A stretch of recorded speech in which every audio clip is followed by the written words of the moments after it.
published 1617 est, the 3rd of December 2017, updated 1715 est, the 3rd of December 2017. England head into Monday's action of the second Ashes Test in Adelaide in a precarious position after Australia's dominance on day 2.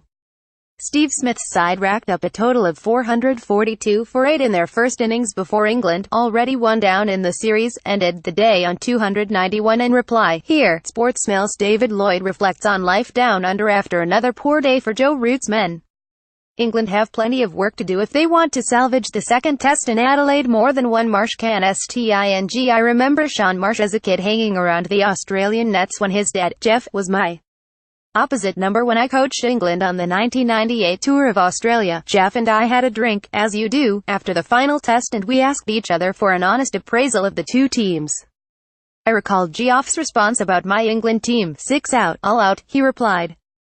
Sean Marsh recorded 126 not out for Australia in the first innings against England in Adelaide. Speed gun Pulse A Fast 1. The speed gun has, shall we say, been on intriguing form during this test match.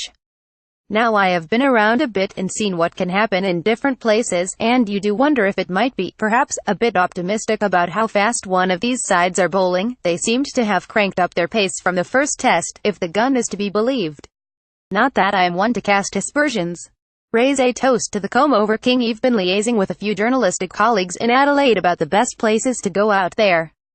There's the Metropolitan Wine Bar, and then there's a particular favourite of mine, the Royal Oak on O'Connell Street, which is lively. There's a bloke who has been in there every time I've visited with the best comb-over I have come across, and I miss not seeing him.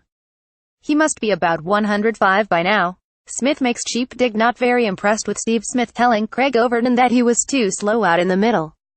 Don't get me wrong, there's nothing amiss with a few verbals, and if it's someone like Jimmy Anderson he's fair game, but for an Australian skipper to say that to a young lad on his Ashes debut lacked class, especially as Overton did okay.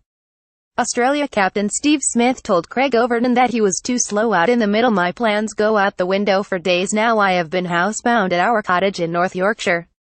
It only has one door, and outside it we've had resin put on top of some new tarmac, which you aren't allowed to step on for ages after it has been laid. The only way out is via a window, and if I used it I'd look like a burglar.